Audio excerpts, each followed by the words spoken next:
नमस्कार, मैं रवीश कुमार। आज सड़कों का दिन है। कांग्रेस भारत जोड़ो यात्रा के लिए सड़क पर उतरी है तो आम आदमी पार्टी मेक इंडिया नंबर 1 की भारत यात्रा पर निकली है। विपक्ष को ना दिखाने और ना देखने वाले क्या इन यात्राओं पर नजर रख रहे हैं या इन यात्राओं के जरिए विपक्ष खुद को दिखा भी पाएगा?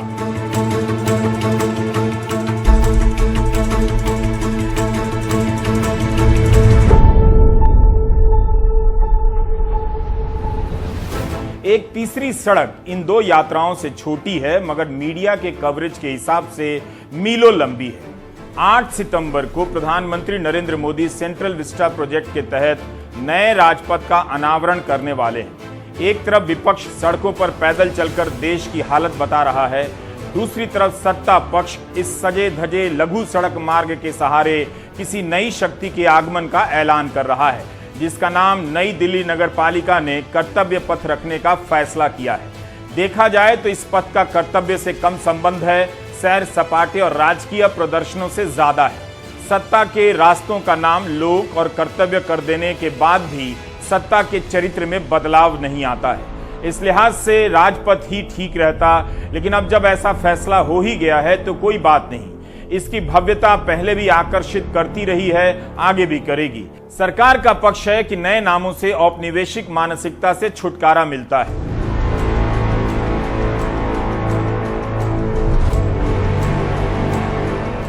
बाकी पथों को निराश होने की जरूरत नहीं। जिन पथों से हर दिन भारत के करोड़ों लोग मामूली वेतन पर काम करने जाते हैं, उन पथों का नाम लापरवाही पथ रख देना चाहिए, जो बहुत खराब है।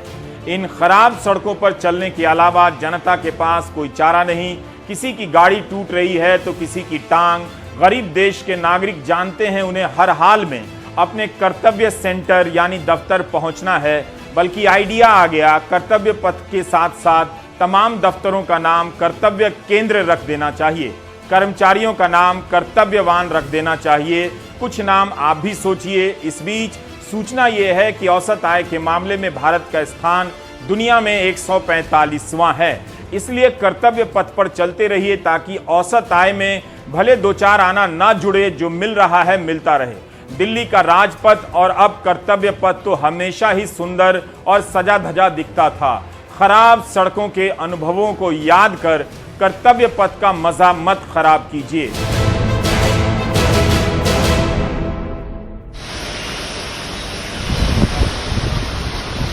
बेंगलुरु के लोगों को तो दफ्तर जाने के लिए कर्तव्य पथ ही नहीं मिल रहा है। बहुत सारे पथों पर बारिश का पानी बह रहा है। इस समय ये जल पथ का रूप धारण कर चुके हैं। आईटी सिटी में दूसरे राज्यों से आए लोग हैरान क्यों हैं, जबकि वे जिस सिटी से इस आईटी सिटी में आए हैं वहां तो मामूली बरसात में जल भराव हो जाता है। इसका मतलब है कि इस मूलभूत समस्या को लेकर कोई भी कर्तव्य नहीं कर रहा है। बेंगलुरु के पथ डूब गए हैं, टूट गए हैं तो क्या हुआ? वे जब भी दिल्ली आएं कर्तव्य पथ पर जरूर आएं, सेल्फी लें, इंस्टा के लिए रील बनाएं। यही सब तो सोशल मीडिया के जमाने के नागरिकों के कर्तव्य हैं। सड़क से ही संबंधित एक और खबर है। उद्योगपति साइरस मिस्त्री की कार दुर्घटना में मौत की। इस दुर्घटना का एक तुरंत असर तो हुआ है कि कार में पीछे बैठने पर भी सीट बेल्ट लगानी होगी और लगानी भी चाहिए। 2019 के मोटर व्हीकल एक्ट में इसका प्रावधान कर दिया गया था। इस साल फरवरी में परिवहन मंत्री नितिन गडकरी के बयान छपे हैं कि भारत में पीछे की सीटों पर 3 जगहों पर सीट बेल्ट का विकल्प अनिवार्य कर दिया गया है। तब 6 सितंबर को ऑफिस ऑफ नितिन गडकरी ने इस 6 सितंबर को क्यों ट्वीट किया कि कार में बैठने वाले सभी लोगों के लिए सीट बेल्ट अब होगा अनिवार्य। क्या इसमें कोई अंतर नहीं? अब होगा अनिवार्य से तो यही मतलब निकलता है कि अभी तक अनिवार्य नहीं था।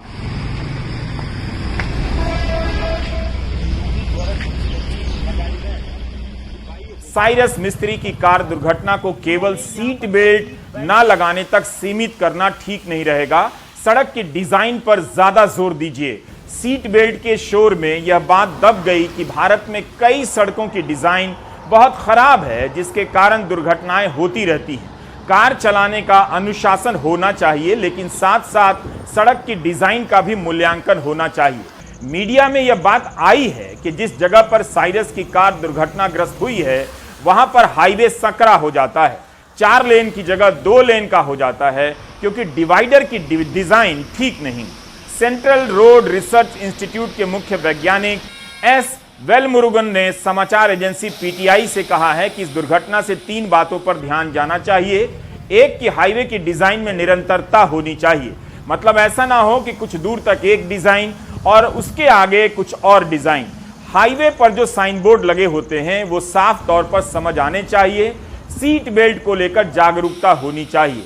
यह बात केवल हाईवे के लिए नहीं, आप दिल्ली में ही देखेंगे कि कुछ दूरी तक सड़क कुछ और दिखती है और उसके बाद कुछ और। यही नहीं, मामूली दूरी के बाद स्पीड में भी बहुत अंतर आ जाता है।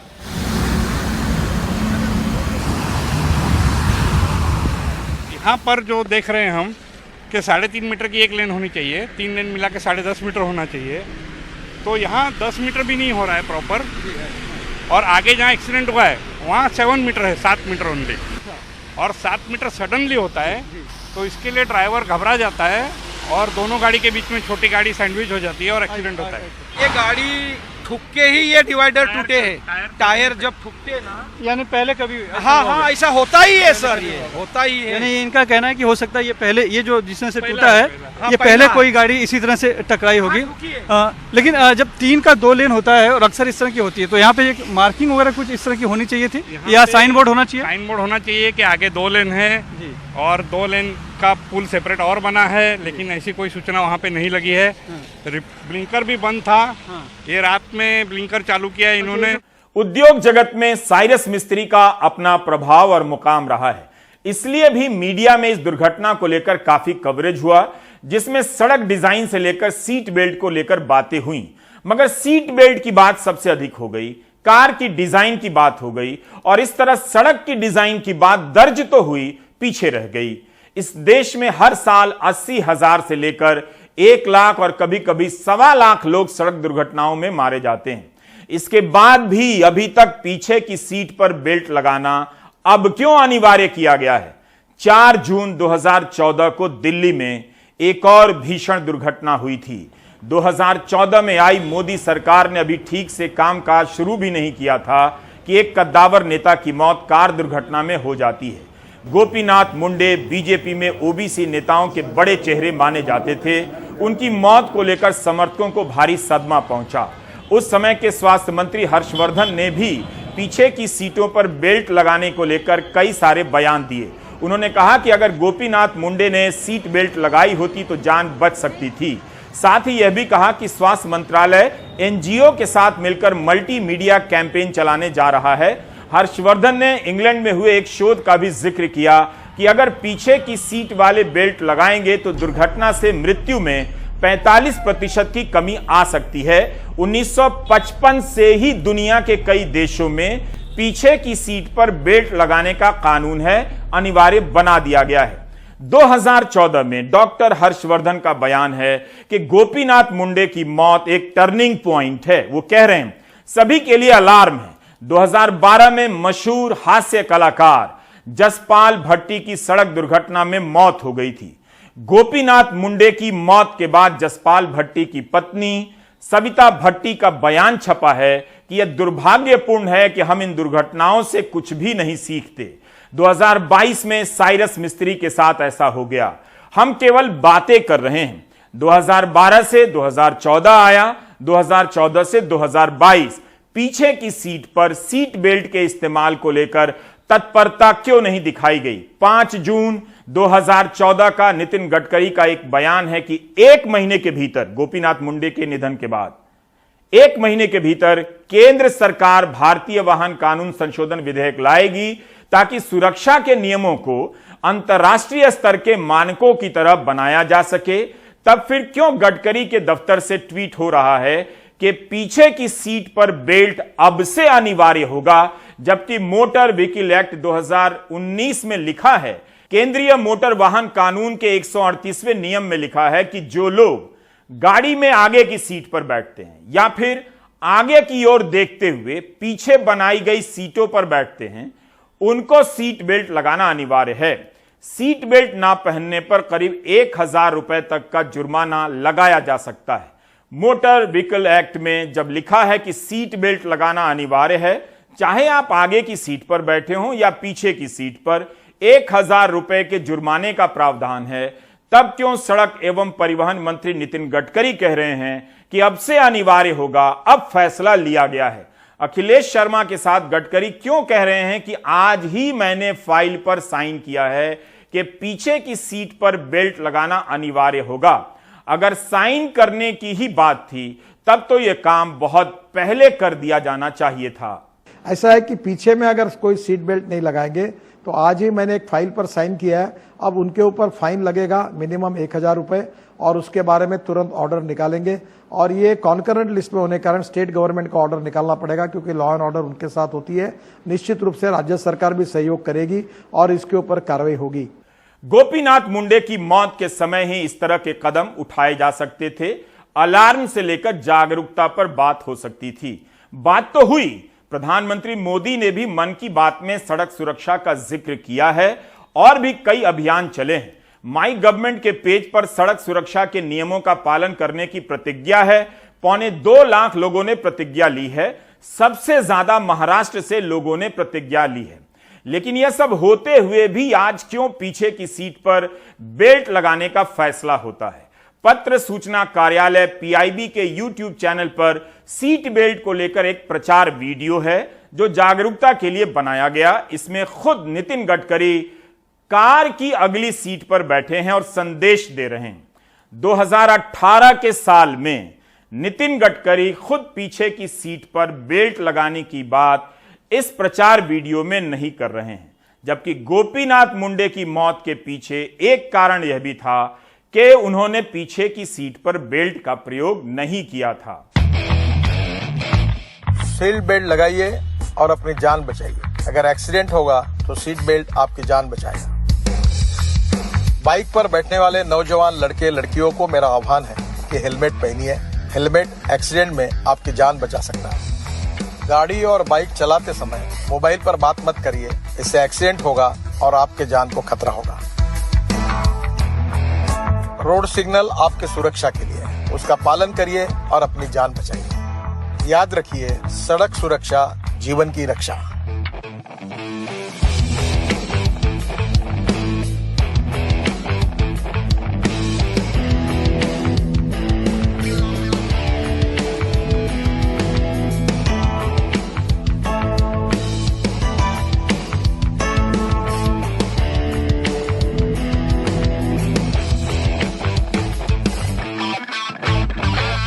दो 2019 में पीछे की सीट पर बेल्ट अनिवार्य किया जाता है तो इसे सख्ती से लागू करना चाहिए था। लेकिन उससे पहले मंत्री जी या मंत्रालय को यह साफ करना चाहिए कि अनिवार्य करने का फैसला इस हफ्ते क्यों हुआ। अगर एक्ट में यह बात थी तो पहले ही सख्ती से लागू करना था। सरकार को अपनी ही रिपोर्ट से पता है कि सीट बेल्ट एक मुख्य कारण है। परिवहन मंत्रालय हर साल एक रिपोर्ट तैयार करता है। इस रिपोर्ट का टाइटल है रोड एक्सीडेंट इन इंडिया 2020। 2020 में तालाबंदी थी, लंबे समय तक सड़कों पर गाड़ियां नहीं चलीं, इसलिए इस साल दुर्घटनाएं कुछ कम नजर आती हैं।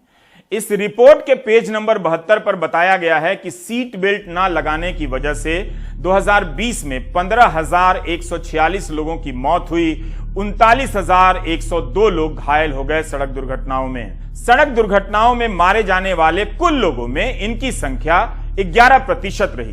2018 में 24,435 लोग मारे गए। कुल मौतों में इनकी संख्या 16.14% रही। 2019 में 20,885 लोग मारे गए। कुल मौतों में इनकी संख्या 13.82% रही जिन्होंने सीट बेल्ट नहीं लगाए थे। सीट बेल्ट नहीं लगाने से होने वाली मौतों का यह आंकड़ा किसी भी तरह से कम नहीं। यह संख्या बता रही है कि पीछे की सीट पर बेल्ट लगाने के लिए जागरूकता के साथ साथ सख्ती की जरूरत थी। आज जो फैसले लिए गए पहले भी लिए जा सकते थे। इस चर्चा में एक कमी है। किसी की भी मौत भयावह और दुखद है, लेकिन सड़क दुर्घटनाओं में जितने लोग मारे जाते हैं उनमें कार वालों से कहीं ज्यादा दोपहिया वाहन चालकों, साइकिल सवारों और पैदल चलने वालों की संख्या होती है।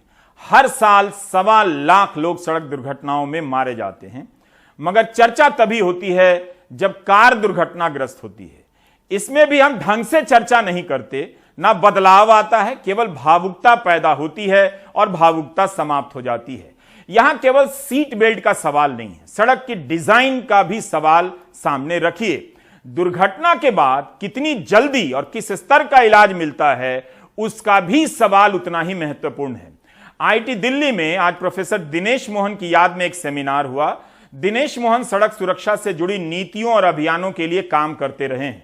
वहां भी यह बात उठी कि ज्यादातर मौतें सही चिकित्सा नहीं मिलने के कारण होती हैं, समय पर नहीं मिलने के कारण होती हैं। रोड ट्रैफिक क्रैशेस से हिंदुस्तान में एक साल में 1.5 लाख के करीब लोग मरते हैं और इनमें से मरने वाले अधिकतर कारों के अंदर नहीं है, कारों के बाहर है। 40% मोटराइज्ड टू व्हीलर, जो आपके मोटरसाइकिल्स और स्कूटर्स हैं, उनमें होते हैं, और उसके बाद बाइसाइकिल और पैदल चलने वाले। अब इसमें लोग कहते हैं कि वो केयरलेस था, वो रैश था, वो नेग्लिजेंट था, कार वाला था तो वो नेग्लिजेंट था इसलिए चोट लगी। जो अंतर्राष्ट्रीय स्तर पर जो अच्छे सेफ कम्युनिटीज वाले देश हैं, वहां पे ये है कि जो आपका एनवायरनमेंट है, जो आपका वातावरण है सड़क का, जिस तरह से सड़क का निर्माण करा गया है, वो सेफ बना जाए। अगर आदमी गलती करे तो भी ना तो उसको चोट लगनी चाहिए, ना तो उसको डेथ का सामना करना पड़ेगा। नितिन गडकरी लंबे समय से कहते रहे हैं कि सड़क दुर्घटनाओं में कमी लाने पर जोर दिया जा रहा है, लेकिन संख्याओं में मामूली सुधार ही है। 2017 से 2019 के बीच नेशनल हाईवे पर मरने वालों की संख्या में ऐसा कोई बड़ा बदलाव नहीं आया जिससे लगे कि हम बड़े सुधार की तरफ अग्रसर हैं। सड़क दुर्घटनाओं से होने वाली मौतों में कमी तभी आएगी जब तुरंत और अच्छी चिकित्सा की सुविधा हम दे सकेंगे, सड़कों की डिजाइन में बदलाव किए जाएंगे और सुरक्षा के अनुशासन को लागू किया जाएगा, ना कि जुर्माना के नाम पर हजारों करोड़ रुपए गरीब जनता से वसूल लेने से यह होगा। अनुशासन आता है नियमों को लागू करने से, डिजाइनों में बदलाव से। सड़क दुर्घटनाओं से होने वाली मौतों में कमी को लेकर गडकरी के ही अलग अलग बयान मिलते हैं। पिछले साल 5 जुलाई की एक प्रेस रिलीज है पीआईबी की, इसमें नितिन गडकरी का बयान छपा है कि 2030 तक सड़क दुर्घटनाओं से होने वाली मौतों में 50% की कमी लाई जाएगी। 8 जनवरी 2021 को केंद्रीय मंत्री नितिन गडकरी ट्वीट करते हैं कि पिछले वर्ष स्वीडन के साथ जीरो रोड फैटिलिटी की थीम पर आधारित vision on Indian roads by 2030 कार्यक्रम के दौरान भारत में 50% सड़क दुर्घटनाओं को कम करने का संकल्प लिया गया था, लेकिन इस लक्ष्य को 2025 से पहले ही पूरा करने की हमें कोशिश करनी है। 8 अप्रैल 2022 को ट्वीट आता है कि सड़क सुरक्षा से कोई समझौता नहीं। 2025 में प्रधानमंत्री का विजन है कि सड़क दुर्घटनाओं में 50% की कमी लाई जाए।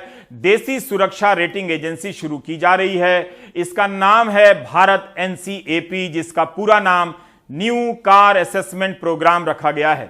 1 महीने बाद 9 मई 2022 को ट्वीट आता है कि सड़क सुरक्षा बहुत गंभीर मुद्दा है, प्रधानमंत्री जी के नेतृत्व में हमने इसे उच्च प्राथमिकता दी है और लक्ष्य तय किया है कि 2024 तक सड़क दुर्घटनाओं से होने वाली मौतों में 50% की कमी लाई जाएगी। कभी दुर्घटनाओं को कम करने का टारगेट है, कभी दुर्घटनाओं से होने वाली मौतों को कम करने का टारगेट है। कभी साल 2024 है तो कभी 2025 है तो कभी 2030। टाइमलाइन और हेडलाइन से हालात नहीं बदलते हैं। दुर्घटनाओं को कम करने का टारगेट 2030 से 2025 क्यों कर दिया गया और इसके लिए ऐसा क्या किया गया और क्या किया जा रहा है? मंत्री या मंत्रालय को इन बातों की जानकारी जनता को देनी चाहिए। हर साल औसतन 1 लाख से अधिक लोग इस देश में सड़क दुर्घटनाओं में मारे जाते हैं। कभी कभी यह संख्या 1.25 लाख से भी अधिक हो जाती है। क्या केवल बयान देने भर से यह संख्या आधी हो सकती है? भारत में ऐसी कोई भी नियामक संस्था नहीं है जो सीधे तौर पर सड़क सुरक्षा के मामलों की निगरानी करे। इस देश में हर साल 1.25 लाख लोग सड़क दुर्घटनाओं में मरते हैं, तो नियामक और अलग से कानून क्यों नहीं होने चाहिए? अगर डिजाइन खराब होने के कारण, सड़क में गड्ढा होने के कारण किसी की मौत होती है तो कानूनन इसकी जवाबदेही किसकी होनी चाहिए? उम्मीद है इन बातों पर खुलकर बहस होगी और सीट बेल्ट के अनिवार्य होते ही अगली दुर्घटना तक हम निश्चिंत नहीं रहेंगे। अब बात एक दूसरी सड़क की, कन्याकुमारी से कश्मीर की। कांग्रेस ने आज से भारत जोड़ो पदयात्रा शुरू की है। उमा शंकर सिंह इस यात्रा को कवर कर रहे हैं, यह उनकी रिपोर्ट है। कन्याकुमारी में समंदर का ये किनारा, समुद्र की हिलोरों की आवाज में कांग्रेस की उम्मीदों की आवाज सुनी जा सकती है। यहीं स्थित गांधी मंडपम में प्रार्थना के साथ राहुल गांधी ने भारत जोड़ो यात्रा की शुरुआत की है। Today, brothers and sisters, this flag is under attack. India is not the imposition of one idea on its people. Kanyakumari से कश्मीर तक की 3,570 किलोमीटर लंबी यात्रा 150 दिनों में पूरी की जाएगी। राहुल के साथ 117 और पदयात्री होंगे जो पूरी यात्रा में उनके साथ चलेंगे। कांग्रेस समकालीन राजनीति इतिहास में इसे सबसे बड़ी पदयात्रा बता रही है। राहुल गांधी मोदी सरकार की नीतियों से देश को टूटा बता रहे हैं, इस यात्रा को उसी से जोड़ रहे हैं। The BJP thinks that they can divide this country. They can divide this country along religious lines. They can divide this country along its languages. This country cannot be divided. Rahul के साथ चलने वाले होटल में नहीं रुकेंगे। कई दर्जन कंटेनरों में रहने की व्यवस्था की गई है जो यात्रा के साथ चलेंगे। जहां शाम हुई ये पदयात्री वहीं ठहर जाएंगे। हर दिन सुबह के 3 घंटे की पदयात्रा में राहुल राह में मिलने वालों की बात सुनेंगे। शाम की 4 घंटे की पदयात्रा में जनसमूह साथ चलेगा। लेकिन सवाल है कि 2014 और 2019 के 2 लोकसभा चुनाव में बिना जमीन की नजर आई कांग्रेस को इससे हासिल क्या होगा? भारत टूट रहा है, 3 कारणों से टूट रहा है। आर्थिक विषमताएं बढ़ रही है, महंगाई, बेरोजगारी, जीएसटी, ये कंसंट्रेशन ऑफ इकोनॉमिक पावर, इसकी वजह से आर्थिक विषमताएं बढ़ रही हैं। सामाजिक ध्रुवीकरण हो रहा है, जाति के नाम पर, भाषा के नाम पर, धर्म के नाम पर। अमीर गरीब के बीच बढ़ती खाई, समाज में नफरत का जहर और राज्यों के अधिकारों पर केंद्र की दखलंदाजी, कांग्रेस अपनी यात्रा को इन सब के खिलाफ बताती है। और तमाम मैं सोच नहीं सकता है, 2 दिन पहले ही बहुत लोग ने आया है, यहाँ के रुके कहीं ना कहीं इस यात्रा को हिस्सा लेने के लिए कश्मीर से कन्याकुमारी तक आएगा। बीजेपी का आरोप है कि कांग्रेस अपने करप्शन के मामलों को दबाने की खातिर ऐसा कर रही है। कांग्रेस से निकलकर बीजेपी में गए और फिर मुख्यमंत्री बने हेमंत शर्मा बिस्वा 2 कदम आगे निकल गए। कांग्रेस की यात्रा में पाकिस्तान का एंगल डाल दिया। कांग्रेस का समय में तो भारत 2 टुकड़ा हो ही गया था। अभी भारत जोड़ने के लिए तो कांग्रेस को पाकिस्तान जाना है। वही है, भारत तो डिवाइड हो गया 1947 में। अगर भारत जोड़ो यात्रा करना है तो राहुल गांधी को ये यात्रा पाकिस्तान में करना सही है। भारत में यात्रा करने से क्या फायदा होगा? भारत तो जुड़ा हुआ है। आभास है, विश्वास है, जन जन में मन की आस है, अब तोड़ ना सके कोई हमें ये हाथ। कांग्रेस अंदरूनी उठापटक के दौर से भी गुजर रही है। कई नेताओं को लग रहा है कि वे पार्टी से जुड़ा महसूस नहीं कर रहे हैं। पार्टी उनके पास एक कदम चलकर नहीं आ रही है। आजाद जैसे असंतुष्ट पार्टी छोड़ गए हैं। कई अभी भी अंदर रहकर ही वार कर रहे हैं। बीजेपी को मौका मिल गया है, कह रही है पहले कांग्रेस खुद को तो जोड़ ले।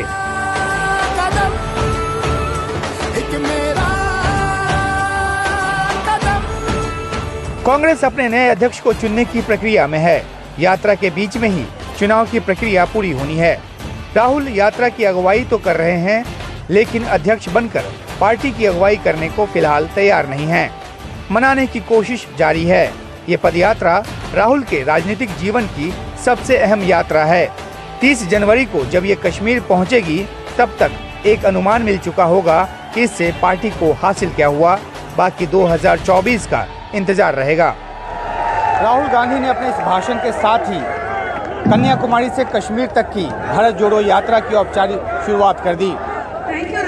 राहुल गांधी लगातार इस बात को बताते रहे कि किस तरीके से तिरंगा खतरे में है। राहुल गांधी को 3,500 किलोमीटर पैदल चलना है। यात्रा लंबी है और राह में बहुत सारी चुनौतियां। 30 जनवरी को जब कश्मीर में इसकी समाप्ति होगी तब तक एक अनुमान मिल चुका होगा कि कांग्रेस पार्टी को आखिरकार इससे क्या हासिल हुआ और बाकी इंतजार 2024 का रहेगा। कन्याकुमारी से उमाशंकर सिंह, एनडीटीवी इंडिया।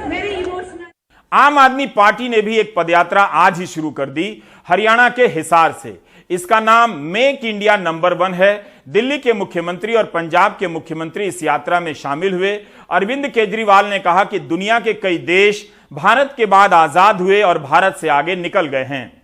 अब उम्मीद केवल एक ही है, इस देश की जनता। हम लोग देश के कोने कोने में जाएंगे, हर राज्य के अंदर जाएंगे और लोगों को जोड़ने की कोशिश करेंगे। इन 130 करोड़ लोगों को जोड़ने का हमारा मकसद है। इसीलिए मेरी सभी लोगों से अपील है, चाहे आप बीजेपी के हो, चाहे आप कांग्रेस के हो, चाहे आप आम आदमी पार्टी के हो, चाहे आप इस पार्टी के हो, चाहे उस पार्टी के हो, पार्टीबाजी नहीं कर रहे हम लोग। हमारा मकसद है जनता को जोड़ना। जो लोग इस देश को दुनिया का नंबर 1 देश देखना चाहते हैं, आप सब लोग इस मुहिम से जुड़िए। हरियाणा के हिसार से अरविंद केजरीवाल के देशव्यापी प्रचार अभियान की शुरुआत। 95-100-100। इस मुहिम में केजरीवाल शिक्षा को सबसे बड़ा मुद्दा बनाकर चल रहे हैं। दूसरों को भी इसी मुद्दे पर आने के लिए मजबूर कर रहे हैं। केजरीवाल ने प्रधानमंत्री नरेंद्र मोदी को चिट्ठी भी लिखी और कहा 14,500 स्कूल अपग्रेड करने से काम नहीं चलेगा। प्रधानमंत्री जी ने अभी 5 सितंबर को ऐलान किया कि 14,500 स्कूलों को केंद्र सरकार पूरे देश में अपग्रेड करेगी। बहुत अच्छी बात है, हम बधाई देते हैं उनको। लेकिन देश में 10 लाख 10.5 लाख सरकारी स्कूल हैं। अगर 14,500 स्कूलों को किया जाएगा तो 100 साल लग जाएंगे सारे सरकारी स्कूलों को ठीक करने में। मैंने आज ही चिट्ठी लिखी है प्रधानमंत्री जी को कि सारी राज्य सरकारों को एक साथ लीजिए और वॉर मोड में, मिशन मोड में हम अपने 10 लाख सरकारी स्कूलों को 5 साल के अंदर ठीक करके दिखाएंगे। इसका प्लान इस मुहिम के जरिए आम आदमी पार्टी का लक्ष्य है राष्ट्रीय स्तर पर खड़ा होकर बीजेपी को चुनौती देना। मेक इंडिया नंबर 1 कैंपेन के साथ आम आदमी पार्टी हरियाणा में अपनी संभावनाएं भी तलाश रही है। आम आदमी पार्टी आदमपुर में होने वाले उपचुनाव में भी हिस्सा लेगी। इसीलिए आदमपुर में गुरुवार को न सिर्फ एक रोड शो होगा बल्कि अरविंद केजरीवाल की जनसभा भी होगी। हरियाणा में अरविंद केजरीवाल बीजेपी को राष्ट्रीय स्तर पर चुनौती देने की मुहिम शुरू कर रहे थे, तो वहीं दिल्ली में पार्टी के सांसद संजय सिंह ने प्रेस कॉन्फ्रेंस में उपराज्यपाल विनय कुमार सक्सेना का भेजा मानहानि का नोटिस फाड़ दिया। किसी चोर भ्रष्ट व्यक्ति के नोटिस भेजने से मैं रुकने और डरने वाला नहीं हूं और ऐसी नोटिसेस को 10 बार फाड़ के मैं फेंकता हूं। आम आदमी पार्टी ने उपराज्यपाल विनय कुमार सक्सेना पर नोटबंदी के दौरान खादी ग्राम उद्योग आयोग का अध्यक्ष रहते हुए 1400 करोड़ रुपए के घोटाले का आरोप लगाया था। उपराज्यपाल ने आरोप खारिज किए और मानहानि का नोटिस भिजवा दिया। नोटिस हाथ में लेकर पीसी में नोटिस फाड़ रहे हैं गाली देते हुए। शर्म तो आएगी नहीं इन लोगों को। लेकिन इनकी मूर्खता कैसी, इनको लगता है कि बस यही एक नोटिस आया, नोटिस फाड़ तो खत्म हो गया। एक नोटिस फाड़ने से न तो आपकी जवाबदेही खत्म होगी और न ही आप बेगुनाह हो सकते हैं। कुल मिलाकर आम आदमी पार्टी का बीजेपी के साथ संघर्ष दिल्ली स्तर पर तो चल ही रहा है, पार्टी राष्ट्रीय स्तर पर इसको लाना चाहती है। हिसार से शरद शर्मा, एनडीटीवी इंडिया। आप भी पदयात्रा शुरू कर दीजिए। बेंगलुरु के लोग इन दिनों जल यात्रा कर रहे हैं। घर से निकलते हैं सड़क मार्ग से दफ्तर जाने के लिए, लेकिन जल मार्ग से उनका सामना हो जाता है। बेंगलुरु के कई इलाकों में बिजली तक बहाल नहीं हो पाई है। मध्य प्रदेश में पोषण आहार योजना के तहत लाभार्थियों के टेक होम राशन में कथित घोटाले के मामले ने सियासी रंग ले लिया है। इसे लेकर कांग्रेस ने राज्य के सभी संभागों में प्रेस कॉन्फ्रेंस की, मुख्यमंत्री शिवराज सिंह चौहान के इस्तीफे की मांग की। मध्य प्रदेश सरकार का कहना है कि यह सिर्फ ड्राफ्ट रिपोर्ट है, वक्त आने पर महिला बाल विकास विभाग इसका जवाब दे देगा। अगली खबर मध्य प्रदेश से। कागजी ट्रक की कहानी है जो कागज पर चलता है, कागज पर करोड़ों रुपए का टनों अनाज ढोता है। एनडीटीवी को मध्य प्रदेश के अकाउंटेंट जनरल की 36 पन्नों की वो गोपनीय रिपोर्ट मिली है, जिसमें उन्होंने पोषण आहार योजना में बड़े पैमाने पर धांधली की बात कही है। पोषण आहार को लेकर मध्य प्रदेश की सियासत में उबाल आया हुआ है। ये अपने आप में भ्रष्टाचार का नया तरीका है। विपक्ष का कहना है वो कुपोषित बच्चों के साथ मुख्यमंत्री से राशन और इस्तीफा मांगेंगे। वहीं सरकार का कहना है कुछ गलत नहीं हुआ। 2018 में बीजेपी ने 7 पोषण आहार संयंत्रों का निर्माण किया, उन्हें महिला स्व समूहों को चलाने के लिए सौंपा, जिसे कांग्रेस ने एमपी एग्रो को दे दिया। ये उनकी महिला विरोधी तथा ठेकेदारों को समर्थन करने की नीति थी। सरकार ने यह भी कहा कि 33 ट्रकों के नंबर में लिपिकीय त्रुटि थी। खराब गुणवत्ता पर उन्होंने 35 करोड़ का पेमेंट रोका। सरकार उस वक्त कांग्रेस की थी। एक्शन हर हालत में हर जिले में कुपोषित बच्चों को साथ में लेके शिवराज सिंह जी से राशन मांगा जाएगा, नहीं तो इस्तीफा मांगा जाएगा। एजी ने केवल फाइंडिंग दी है, ट्रांसपोर्टेशन में बहुत गड़बड़ियां हुई हैं और गलत नंबर, गलत गाड़ियां लिख दी गई। मैंने नहीं कहा सर, ये ऑडिटर जनरल। यस। तो उसके बाद उसने क्या किया कि इसका इन्वेस्टिगेशन करिए। और एक दिन में आपने ये बोला कि हम संडे से दिखा रहे हैं, आज क्यों बोला? क्योंकि उसी के बाद ये देखा गया ना क्या हुआ। तो ये एक प्लांट की बात कर रहा हूं, बाड़ी की, उसमें 1764 गाड़ियों का ट्रांसपोर्टेशन हुआ इस समय पर। उसमें से 34 गाड़ियों की उन्होंने बोला कि ये गलत गाड़ियां हैं, जबकि ये गलत गाड़ियां नहीं है, गाड़ियां तो सही हैं, चालान में लिपिकीय त्रुटि। बहुत इंटरेस्टिंग है कि सारा कुछ रिटर्न मिस्टेक इन चालान, मतलब सारा लिपिकीय त्रुटि ही चलती रही। 1764 में से केवल 13-4। सरकार एक और बात का जवाब अभी भी नहीं दे पाई। स्कूल छोड़ने वाली 11 से 14 साल की बच्चियों की संख्या में 20 गुना का अंतर। स्कूली शिक्षा विभाग के समग्र अभियान में यह आंकड़ा 8680 का है, जबकि महिला बाल विकास 2019-20 में ये संख्या 2,17,000 बता रहा है। 2015 से 2022 के बीच 13,39,098 बच्चियों को राशन दिया गया, जबकि समग्र शिक्षा अभियान के सर्वे में ये संख्या 82,493 रही। सरकार की सफाई है कि ये दोनों आंकड़े एक नहीं हो सकते। बहरहाल इस बहस के बीच सतना की 7 साल की कुपोषित बिटिया अस्पताल पहुंच गई। कुछ लोगों पर कार्रवाई भी हुई, लेकिन खरगोन में ये बच्चे छठी माँ के मंदिर में परिक्रमा लगा रहे हैं। कहते हैं इससे कुपोषण दूर होगा। कुपोषण हो जाता है, बच्चा एकदम सूखा जाता है, दस्त लगता है, रोता है, चमकता है, और उसको कपड़े धागे सब भिजवा के वहाँ मिला के यहाँ लेटा के और परिक्रमा दिलवा के रवाना कर देते, स्वस्थ हो, बच्चा स्वस्थ हो जाए। ये उस राज्य में जहां शिशु मृत्यु दर देश में सबसे ज्यादा है। 1000 में से 46 बच्चों की जन्म लेते मौत हो जाती है। मातृ मृत्यु दर के मामले में भी मध्य प्रदेश देश में दूसरे नंबर पर है, जहां 1000 में से 15.9 प्रसूताएं दम तोड़ देती हैं।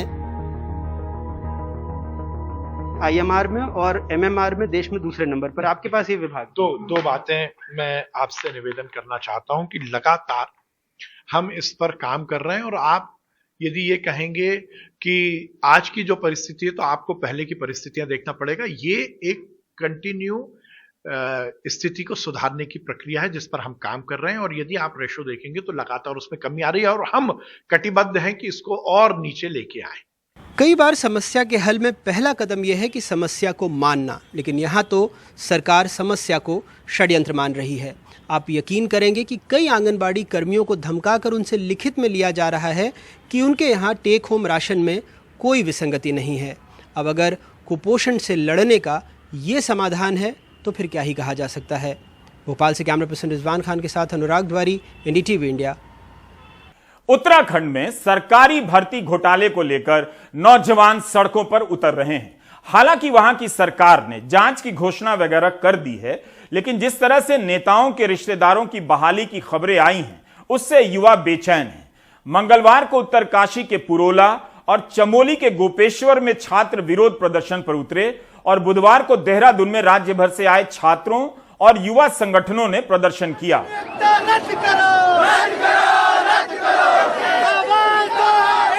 परेड ग्राउंड से छात्रों का जुलूस मुख्यमंत्री को ज्ञापन देने के लिए सचिवालय तक जा रहा था, लेकिन पुलिस ने उससे पहले ही उन्हें रोक दिया। वैसे मुख्यमंत्री को अब ज्ञापन की क्या जरूरत होगी? जो हुआ है सबको दिखाई दे ही रहा है। बहती गंगा में हाथ धोने के लिए अब विपक्षी राजनीतिक दल भी इन प्रदर्शनों का हिस्सा बन रहे हैं। प्रदर्शन का यह सिलसिला पूरे राज्य में फैलता जा रहा है।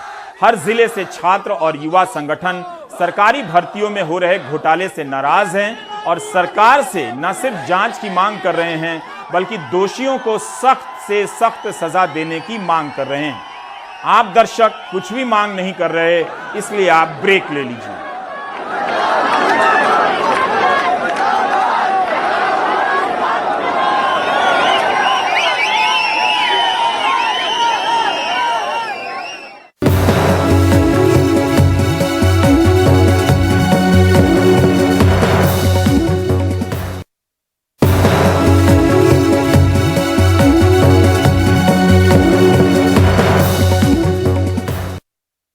रंगदारी के रूप बदल गए हैं। अब डेटा हैक कर रंगदारी मांगने का मामला सामने आ गया है। दिल्ली एनसीआर के एक नामी ट्रस्ट का डेटा हैक करके हैकर्स ने 8 करोड़ की रंगदारी मांगी है। डेटा रंगदार धमकी दे रहा है कि वह सारी महत्वपूर्ण जानकारियों को सार्वजनिक कर देगा।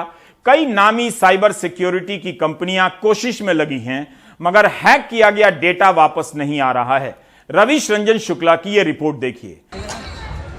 केएन मोदी फाउंडेशन के 8 कॉलेजों के हजारों छात्रों, शिक्षकों का डेटा और ट्रस्ट के वित्तीय लेन देन समेत कई महत्वपूर्ण कागजात बीते एक सप्ताह से हैकर्स के कब्जे में हैं। केएन मोदी ट्रस्ट के सर्वर रूम में बीते एक सप्ताह से देश भर की दर्जन भर से ज्यादा नामी साइबर सिक्योरिटी कंपनियां इस डेटा को वापस लेने की कोशिश में जुटी हैं, लेकिन किसी को अब तक सफलता नहीं मिली है। हैकर्स मेल करके इस डेटा को वापस देने के लिए 8 करोड़ रुपए क्रिप्टो करेंसी के तौर पर मांग रहे हैं। यही नहीं, हैकर्स ने धमकी दी है कि पुलिस या एफबीआई के पास गए तो आगे भी डेटा हैक हो जाएगा। पहले से हैक किया डेटा सार्वजनिक कर दिया जाएगा। $20 लाख क्रिप्टो करेंसी के तौर पर चुकाने पर ही डेटा वापस मिलेगा। हैकर्स का यह भी कहना है कि वो ये काम बीते 5 साल से कर रहे हैं और अब तक उनका कोई साथी पकड़ा नहीं गया है। नेक्स्ट डे सर्वर हमने ऑन किया तो ऑन होने के बाद हमें पता चला कि जो वहां पे एक स्क्रीनशॉट था कि आपका डाटा चोरी हो गया है, आपका डाटा हैक हो गया है। केएन मोदी फाउंडेशन का दावा है कि उसने साइबर सिक्योरिटी के तमाम इंतजाम किए हुए थे, फिर भी डेटा हैक हो गया। यहाँ तक कि इसके लिए एक नामी एंटीवायरस कंपनी की सेवा ली जा रही थी। साथ ही लीज लाइन के साथ बैकअप सर्वर भी था। अब यूपी पुलिस के साइबर क्राइम ने भी मामला दर्ज किया है। यहाँ तक कि हमारे सर्वर पे 8 साल से हम ओरिजिनल क्विक हील का, सिक्योराइट का ओरिजिनल पेड यूज कर रहे थे एंटीवायरस। हमने उनकी टीम को भी कांटेक्ट करा, उन्होंने हमारे सर्वर को इसको एक्सेस करा। 7 दिनों तक उनकी टीम लगी रही, बट उसके बाद भी उनके थ्रू जो अभी हमें ईमेल प्राप्त हुआ है तो उन्होंने भी अपनी असमर्थता जताई है। उन्होंने जो एक सूचना दी कि उनके 7-8 कॉलेजेस का कुछ डेटा जो है वो हैक हुआ है और हैकर्स ने ईमेल के माध्यम से उनसे उस डेटा के बदले में पैसा मांगा है। तो इस संबंध में तत्काल जानकारी मिलते ही मुकदमा इसमें पंजीकृत कर लिया गया था। लॉकबिट ब्लैक नाम के इस रैंसमवेयर के जरिए हैकर्स अब तक दुनिया भर में कई कंपनियों को लाखों की चपत लगा चुके हैं। जानकारों के मुताबिक लॉकबिट ब्लैक नाम के रैंसमवेयर का इस्तेमाल करने वाले साइबर ठगों को पकड़ने की कोशिश पूरी दुनिया भर में हो रही है, लेकिन तब तक आप ये जरूर कर सकते हैं कि अपने संवेदनशील डेटा को अलग अलग सर्वर में रखिए, स्ट्रॉन्ग पासवर्ड बनाइए, हो सके तो बायोमेट्रिक्स का इस्तेमाल करें और साइबर सिक्योरिटी सॉल्यूशन को वक्त वक्त पर अपडेट करते रहें। गाजियाबाद से रविश रंजन शुक्ला, एनडीटीवी इंडिया। आप देख रहे थे प्राइम टाइम। नमस्कार।